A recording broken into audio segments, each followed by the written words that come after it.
Got open man. DJ Moore. End zone. Touchdown. Touchdown Bears. I am Jeff Joniak. Blitz is on. Down he goes.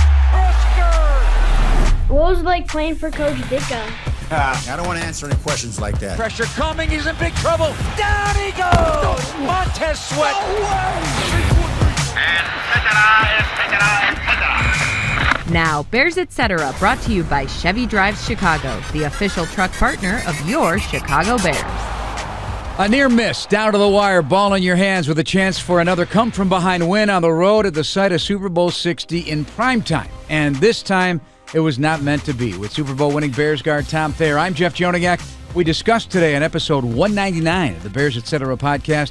And this episode of Bears Etc. is brought to you by ChevyDriveChicago.com, the official truck of your Chicago Bears. Coming up, our weekly conversation with Bears head coach Ben Johnson, reviewing the really fun football game. Not fun to lose for Ben and this football team with the 49ers. But it was a great theater again, Tom. 42-38, the final. We saw just about everything. And I'm learning that winning is everything for this head coach.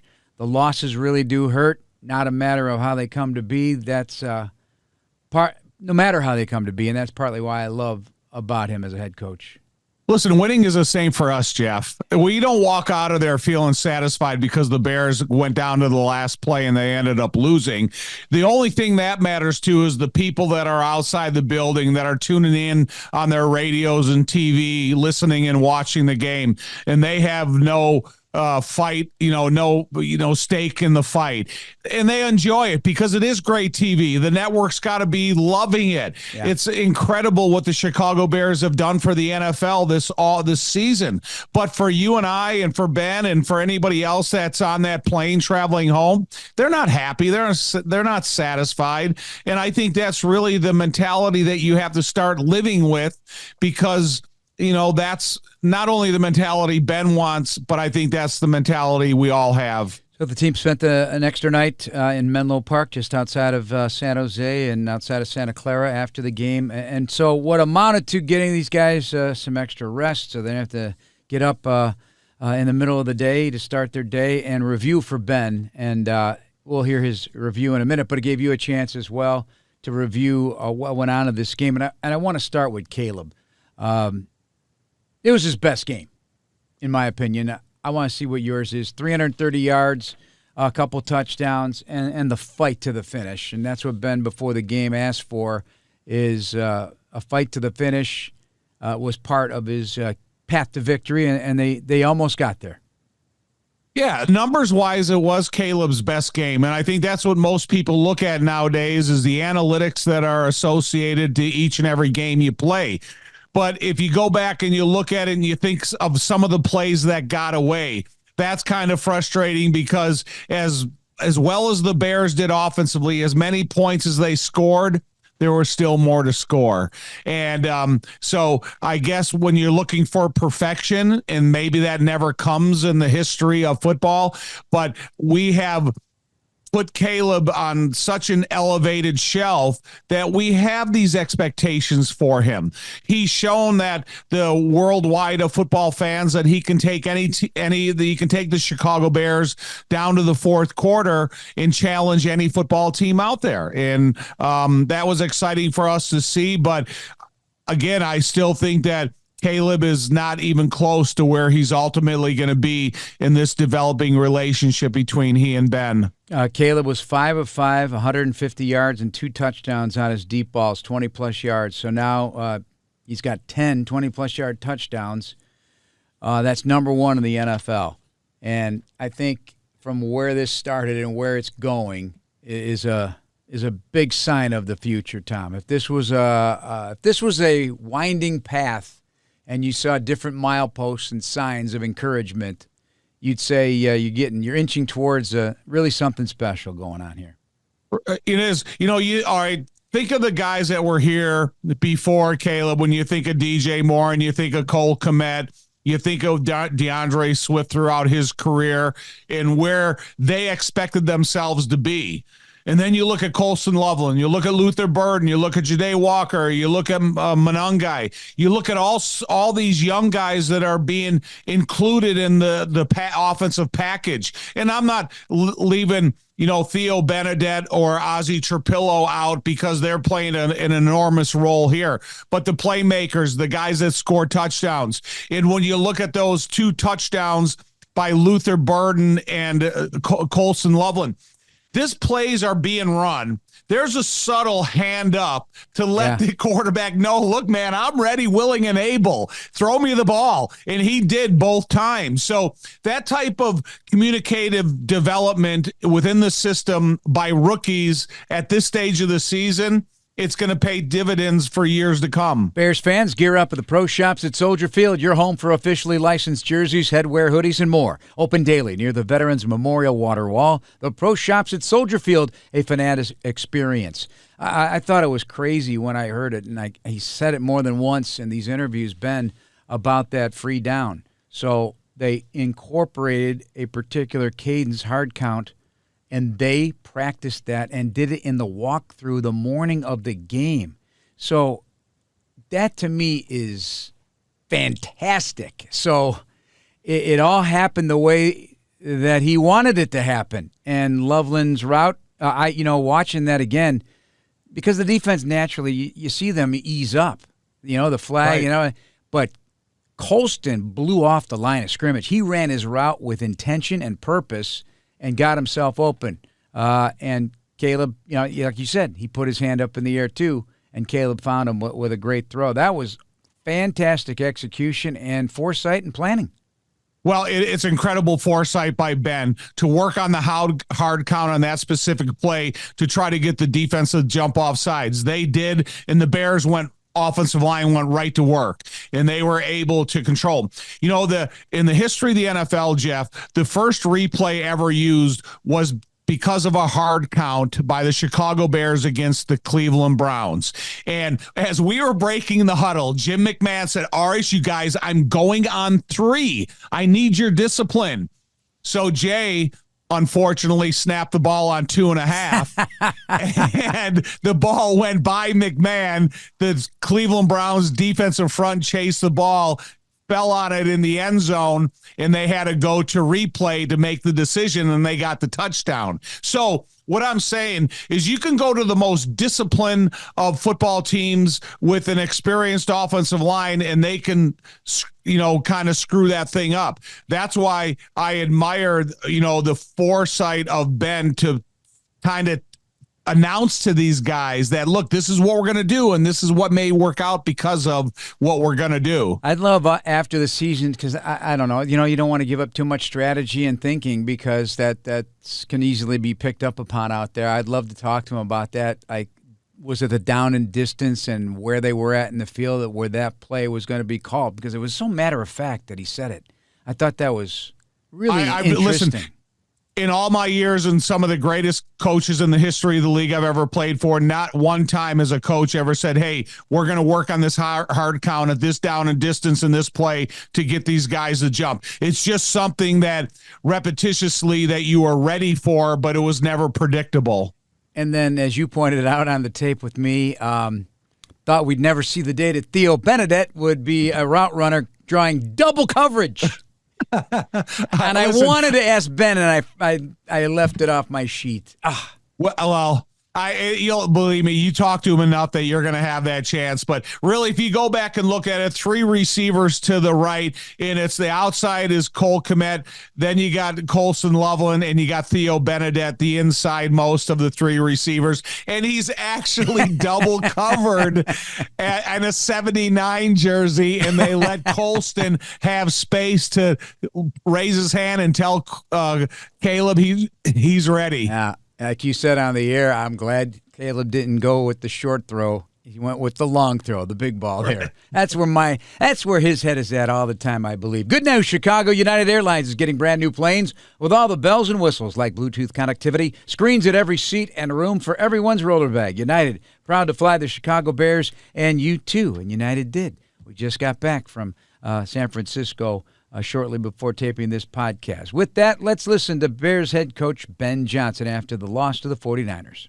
All right, thanks, Ben. Appreciate it. Quite the game. I don't know how else to put it. The theater of the entire season is, for a football fan, immensely enjoyable, right down to the wire almost every week. I know it's taxing for the team and for the head coach and play caller, but are you thriving in moments like this, though, as a head coach and play caller, and seeing these guys also thrive in these moments? Yeah, I do think we kind of rise to that occasion, and it just stinks when you come up one play short like that, and kind of felt it a few weeks ago against Green Bay at Lambeau, same kind of story there, and so you just don't like the taste of it, and that'll never grow old. I don't think when you're a competitor, it's hard to sleep after games like that, and I am so proud of the guys for how they went out there and they competed, and they made it close there at the end, and yet we couldn't find a way. So will we go back to the drawing board and start all over again this week? Yeah, there are cliches you could talk about many different ways, but if winning matters, losing hurts, and you could feel it from your guys. They said the same thing you did. So yeah, they were hoping it was going to be a hat and T-shirt kind of day. Yeah.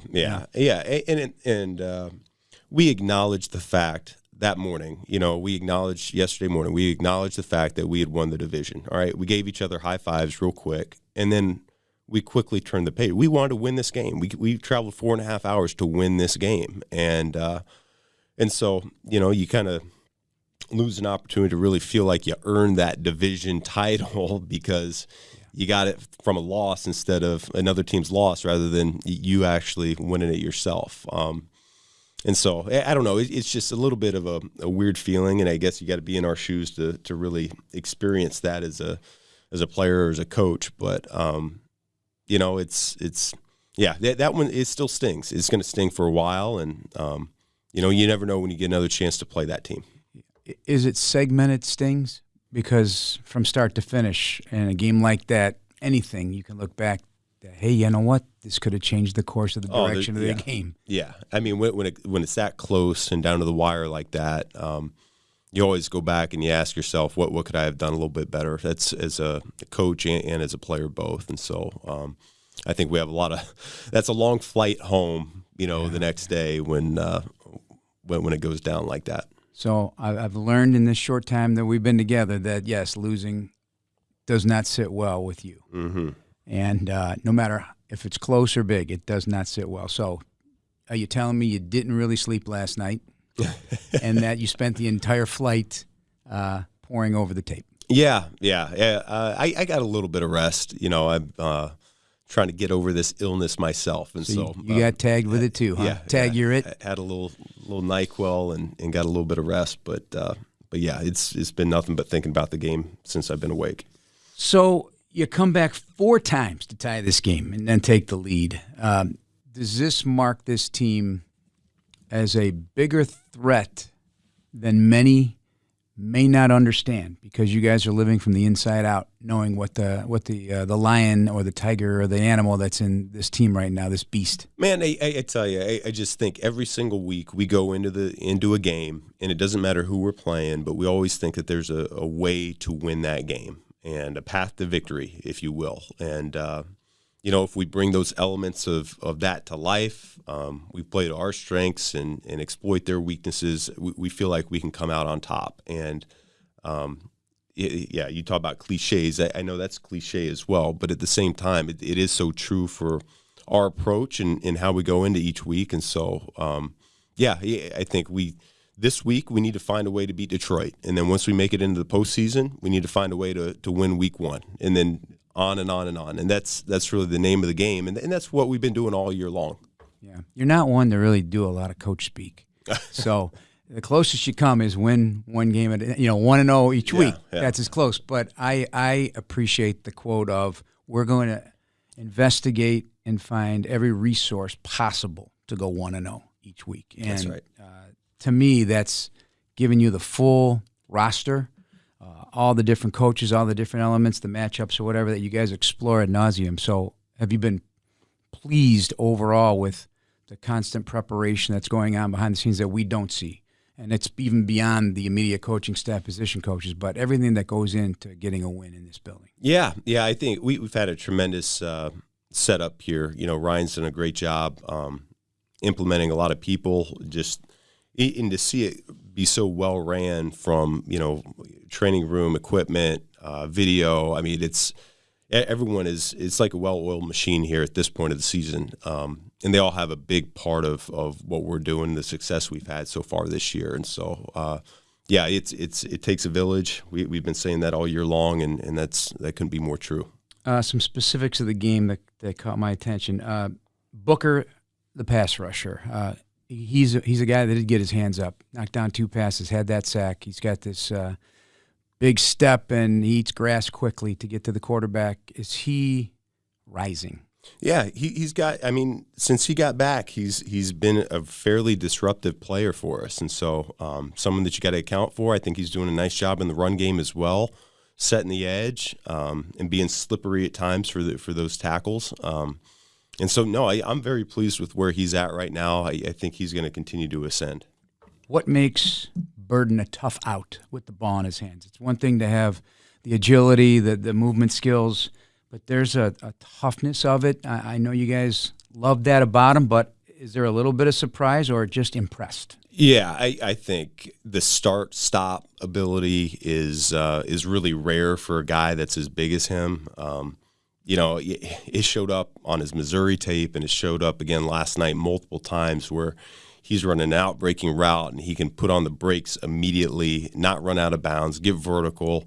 And then what I love is he just has this mindset now. He's not going to just step out. He's going to go find a way to get a few more punishing yards after that, which is what we want to be about. And so he's really portraying our identity as a team right now. Would you say Daniel Hardy fits that role as well? Yeah. He's a little bit of an unsung hero, man. He does a phenomenal job on special teams. I don't know that he gets all the recognition that he deserves yet in that phase because he is an impact special teams player in this league, and he's been that way all year long. I feel similarly about Blackwell. Those two guys have really been our most consistent special teams players. But, you see Hardy, and we finally get him implemented a little bit on offense last night and get him in for a play, and it ends up being a 20-yard touchdown. So we might have to get him out there again. I mean, he looks like a boulder in that position, and we know he's explosive, and he goes out, he hunts. Yep. He hunts bodies, and I think he hit a couple guys. He hit a couple guys, and he was the first guy there to congratulate Swift in the end zone. Yeah, it wasn't quite how we drew it up, but he did a good job. Now we'll have to see if he's got just as good a hands. The underhand toss to Swift. I know Caleb's a playmaker. He's a point guard. Is that planned, design, or improvisational on that? That was planned. Yeah, oh, that was planned on that one. We were going to do a quick screen, and didn't quite work out the way we wanted to. And then you're not going to give away stuff, but I geek out about this stuff. The hook and ladder, which I mean, we saw you do it in Detroit, so yep. I think it's something that you take pride in. The execution has to be synchronicity has to be on. Are there offshoots of that even? Mm-hmm. Mm-hmm. Yeah, I think we're just scratching the surface of what you can do in that lateral world, and would like to see if we can't take that to the next level over the course of the next few seasons as well. But that's one of those plays that was obviously hoping to score or get out of bounds, and Swifty did what he felt natural in terms of getting vertical right there, getting us a first down, and we had one more play to go ahead and win it. So on to Detroit, and a lot of work to be done to figure out where they're at right now. Who knows what they'll be doing, but you know the beast inside there too, so they're going to be coming to play hard. Match and surpass, right? There's no doubt about it, and we certainly remember week 2. 52 to 21, I believe, was the final score there. So it's hard not to forget how that week went. None of us like that taste. Well, you're going to get a warm embrace from the home crowd because they're jacked up. Good. So, good. You left a good taste in their mouth after the last time you were at home, so I think they'll be cranked up. Good. Enjoy your prep all week. Right. Thanks, Jeff. Thank you. Tom sitting with him face-to-face. You could see the agony on it. The man is going to rehash moments of that game as play caller and as head coach. about the missed opportunity. And as I pointed out after the game, doing the interviews for Marquee after the game, his players also wore that same feeling on their face. They were not happy. They thought this was going to be, as one scout around the National Football League told me, good luck before the game. This is a hat and T-shirt game because when you get your division-winning garb, but they lost that window. It didn't feel very good. I know they recognized it, but what matters to this team is get the best possible seeding and win every possible game you can. Right. But, take the whole week into account. So there's flu that's going through the building. You don't know who's going to be at practice, who's not going to be at practice, who's going to be ready for the game, who's not going to be ready for the game. And, there's Christmas right in the middle of a work week and a regular season game against a good team like the San Francisco 49ers. And then you go out there and it goes down to the last play of the game. If I was Ben Johnson, I wouldn't be in a good mood either. I would agonize over the 4.5-hour flight I just took, watching at the tape and seeing the little things that could have been big deciders in this game. And that's what I also appreciate about Ben as well. Whether I'm sitting there face to face or listening to his interview with you, you can tell the seriousness of his approach to getting this thing right. What I appreciate also is he's transparent about it. He does not hide it. He speaks it, and he'll be open when he's asked in his weekly news conferences about specifics on plays that he would admit that he wish had some back or whatever the case may be. I just appreciate the authenticity of Ben. The authenticity and the accomplishments, because he's authentic about the things that frustrate him. But, you think about where this team was at the beginning of his takeover and where they're at right now. It's an incredible, successful journey, but to him, it's not successful yet. Right. There's only one way to measure success in sports, and that's at the end and where you're standing. Right. Bold, vibrant, and brewed right here in the U.S., it's the perfect beer for tailgates, backyard grills, and post-touchdown celebrations. Cruz Blanca, Cerveza Refreshed, proud partner of the Chicago Bears. Tom, couple nuggets. They scored touchdowns in all 4 quarters for the second time this season. Second highest scoring output of the season. I believe the Bengals game would be the best. No turnovers again, Tom. No sacks. So just 10 giveaways in the first 16 games of this season. That's a tremendous accomplishment in and of itself. And over the last 9 weeks, the Bears have put up 93 points in the fourth quarter and overtime, number 1 in the NFL, which speaks to the fight of the animal. Right. The thing about it is I listen to you bring these points up to Ben and he's not aware of them. And then it's almost like reminders of what your team has done. And this is a first, because didn't we recently have a game where the opponent never punted, but the Bears still won the game?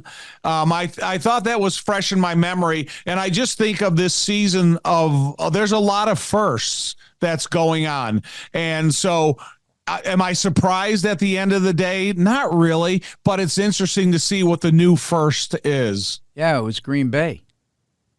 Yeah, exactly. Yeah. Joe Tooney, an appreciation for guard play here. 162nd regular season start. Ties him for most by any player through first 10 seasons in NFL history. Speaks remarkably to his durability, his commitment, and his excellence as well.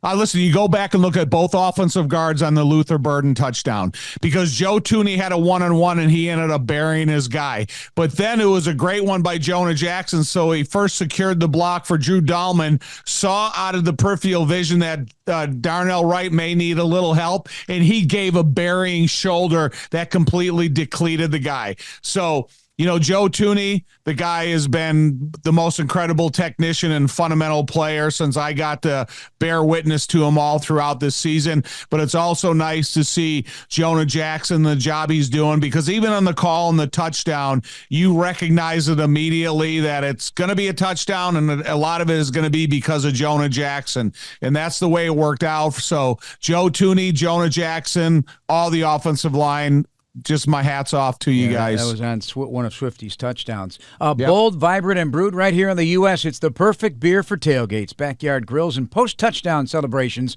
Cruz Blanca, Cerveza Refreshed, proud partner of the Chicago Bears. Tom, Bears one of 4 teams with multiple pick sixes.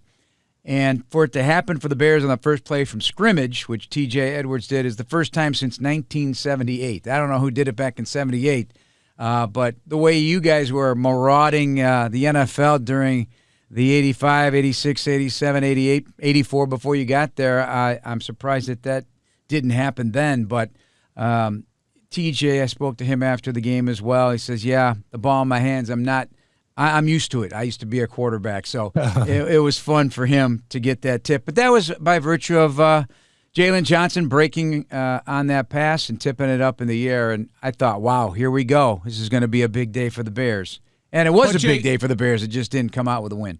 But, Jeff, just think, so you've scripted your first 15 plays as a head coach, and now you figure, okay, this is going to get me off to a fast start.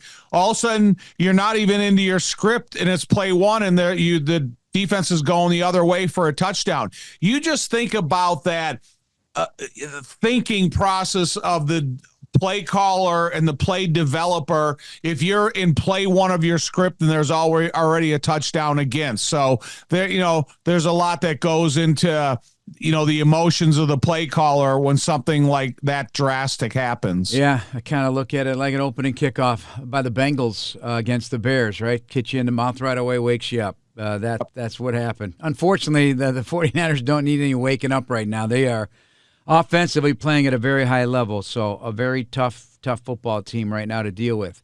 Bears allowing only 10 points on opening first possessions because of that interception, the fewest by a team in a single season since Carolina in 2021.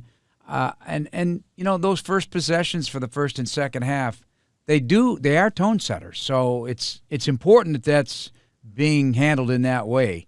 Now the Bears would love to get off to quicker starts on their first possessions. So they still have not solved that entirely just yet.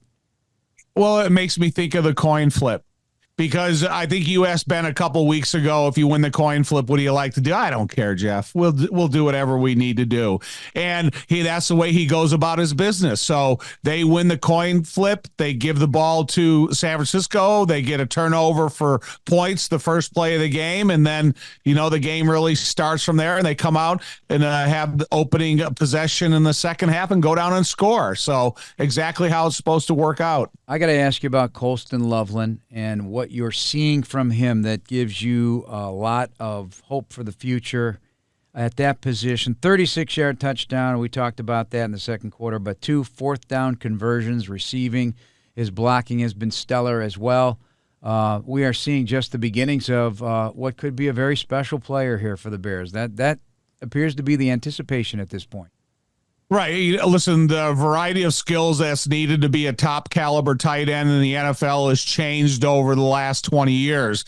And when you're talking about a tight end, point of attack tight end, backside tight end, H-back tight end, fullback tight end, and wide receiver tight end, and he's capable of doing all of them. He can block a defensive end, he can block a second level linebacker, and he can go downfield and block a defensive back. He can run routes against linebackers, he can run routes against safeties, and he can run routes against cornerbacks. He's got an enormous catching radius. He's got great quarterback awareness, and he is like any young rookie that's only kind of indicating to the head coach and the play caller and the tight end coach what he's capable of being. Now, what do you do with his skills? So yesterday, 10 targets, 6 catches, 94 yards, 15.7 on average. And I always look at this with these receivers. Well, he had 2 25-plus yard catches, and 4 of his 6 catches were for first downs. So that's a heck of a lot of production, heck of a lot of a trust in the quarterback in this player right now. And the same could be said for Luther Burden III as well, because he's been in and out of the lineup for injuries and so forth, and maybe not the top option. Yesterday, he was the top option. And that's been growing since week 11, Tom, as I look at this. He had 5 targets against Minnesota, 5 against Pittsburgh in week 12, week 13, 6 at Philly, 6 at Green Bay in week 14, 7 in week 15 against Cleveland, and 9 against the 49ers with 8 catches, 138 yards, 17.3, the 35-yard touchdown, but 8 catches, 6 of them for first down. So those two alone contributed to 10 first downs for the Bears. And, Tom, what do you always say about first downs? They lead to touchdowns. But one thing about Luther Burden, he's the most creative on-your-feet receiver that we have right now. He's not willing to just take the catch and then lay down. He is really fun on his feet and the type of moves, the difficult tackle he is. And I think really when they get all the receivers healthy and on board, his style of play is going to help the other receivers have as much success as well. And right now he's sitting on 617 yards before the finale against Detroit, and basically half of that has been yards after the catch. And so I think there's a lot of toughness in this player, a lot of things that we're very excited about to see. Score big at your local Chevy dealer. The Chevy Silverado will take you through this season in style. Chevy Drive Chicago, official truck partner of the Chicago Bears. And on the topic of rookies, they've got 13 of the passing touchdowns this year of the 25 that Caleb has thrown. It doesn't surprise me because, the type of talent they went out and explored and brought in here. They hired Ben early in the process, and they were able to kind of designate the type of talent they were looking for. And when Ben brought up today, when he was talking to you about the tape of Luther Burden in Missouri, it kind of matched up to what he's doing here. All the complimentary things you heard about Kyle Monangai and the toughness that he's shown us. Why is Colson Loveland a first-round tight end when you had other guys like Ty Warren in the draft as well? Because he's talented. And, so just the playmakers on this football team that are, really having an accomplished rookie season. A lot has to do with the assistant coaches that are developing these guys along the way, and they're not allowing them to be satisfied. Or one thing I've not heard yet this year is the rookie wall. Yeah. And listen, man, it's not, don't even bring it up. Right. Don't listen. You just brought it up. Well, I'm bringing it up, but we haven't heard about it. Yeah. One thing I suggest for you, Ben, don't bring up the rookie wall and don't bring up resting players. Those are two things that I learned today that are taboo. No, not happening. not happening. And 3 first downs from Monangai yesterday, so that's 13 from the rookies. Let's go to the defense. Yes, it was a challenging day. Challenging day against a team that is it's popping right now. I showed you well, maybe I didn't show you on the team playing, but Purdy's number 1 in the league since whatever week, and he's the hottest quarterback in the league. Right now, he's the hottest quarterback in the league. So that the Bears ran into a buzzsaw offense at home with a healthy Brock Purdy. He's a good football player that's came out of a good college system and now is playing for one of the most creative play calling, play designers in the National Football League. So he's just complimenting the way he's being coached. And he doesn't have the Josh Allen template. He's a little bit undersized. He's, probably not the fastest quarterback in the 40. He doesn't have that elite arm strength, but his decision-making process is elite. Yeah. And that's the way that you're successful at football. So Brock Purdy has done an incredible job since he's come aboard. And I was a little reluctant about giving him a marquee deal for a quarterback because he's had a couple of injuries, but he's proved me wrong. The guy is a good football player. Yeah, for sure. And they're talking about this game kind of the way the Bears are talking about this game. Now, they happen to win, but their defense was on the field for the last snap of the game, and they could have lost that game despite all that 5-touchdown excellence by Purdy, 3 through the air and 2 with his feet. So it also leaves me to believe that this is a wide-open chase come playoff time in this league. There's not the dominant team, at least my opinion. You may disagree, that we've seen with Kansas City's run, for example. But there's really a wide open race for the championship. Well, the thing about it, you can't leave the AFC out of the conversation that we're having, because I always said, if the Buffalo Bills ever get in the playoffs without Kansas City being there, they are going to be the front runner. Yeah. Well, Josh Allen's going to miss the game next week because he's got a foot issue. And they're also a defense that has question marks. So, like you said, there's no bona fide guarantee like at times there are at this stage of the season. So, the race to the Super Bowl trophy is open to everybody that makes the playoffs. Yeah, Houston, Jacksonville, what Seattle's doing up there in the great Northwest. All things to talk about down the road here. Tremaine Edmonds, Tom, 9 tackles. He got to 100 each of his first 8 seasons. Only the 5th player in NFL history to do it. So happy for Tremaine. And back to Caleb. He's at 37-30 in passing yards with 25 touchdowns, his 23rd game without an interception, second most by any passer in the NFL over his first 2 years, and certainly over the last 2 years by any quarterback, and most in NFL history. So a lot of interesting. When you start winning and you have these kind of games, this is what happens. You get all these unbelievable statistics. How do you tell a cashier you're a Bears fan without telling him you're a Bears fan? With the Chicago Bears PNC Bank Visa Debit Card, which gets you exclusive discounts on Bears merchandise. Find out more at pnc.com/BearsCard. So, Ben, put it all to rest. They want the number 2 seed. That's it. That's where their head's at. That happens if they beat Detroit. They want to be the number 2 seed in the NFC. Get a home playoff game, and go from there and worry about the playoffs when the playoffs arrive. But plenty to worry about with a Detroit team that he knows very well, and that loss in Week 2 lingers as well. Well, that's what I was going to say, Jeff. This is not an emotionless game.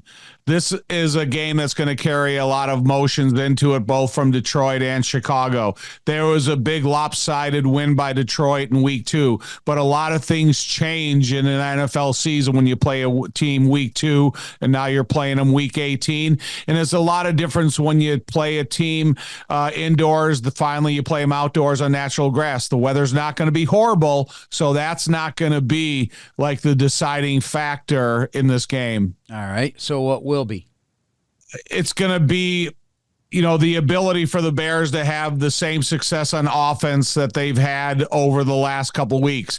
It's going to be a chance for the Bears defense to kind of be able to, think if you can completely derail an offense that has so many difference of weapons, but the crossing routes that they ran the second week of the season, the big play by Jamar Gibbs, the physical running of David Montgomery, they have a good offensive line. So it's going to be one of those games where the Bears defense is going to have to live up to their responsibility and, match what the Bears offense is providing for you. By the way, shout out to DeAndre Swift for hitting 1,000. Knew it was going to happen. And first Bear since Montgomery in 2020. Interesting. Both products of the Ben Johnson offense here the last couple of years. Yeah, listen, this is a season that DeAndre Swift had pressure put on him from the very beginning because they had a working relationship between he and Ben Johnson. And Ben knew what he needed out of the running back position, and he kind of talked about the standards,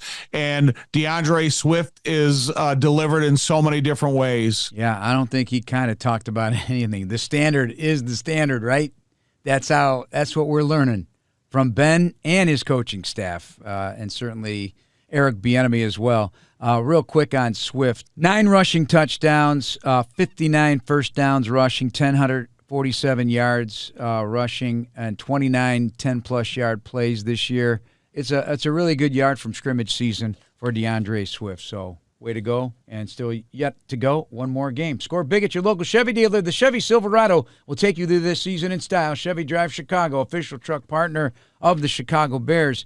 That'll do it for us, Tom. We'll get ready for the Lions. Talk to another podcast. It'll be number 200 in our fine career together doing these podcasts. Right. Coming up later this week for a deeper dive on Detroit and maybe a little look ahead to see what this team might look like with healthy returns possibly from some players, including wide receiver Roma Dunze. That's not a small thing if he can get himself back and ready to go. Thanks to Ben Johnson, as always. For Tom Thayer, I'm Jeff Joniak. Thanks for listening, everybody. Please subscribe now on the Chicago Bears official app, Apple, Spotify, YouTube, or wherever you get your podcasts. Bear down, everybody.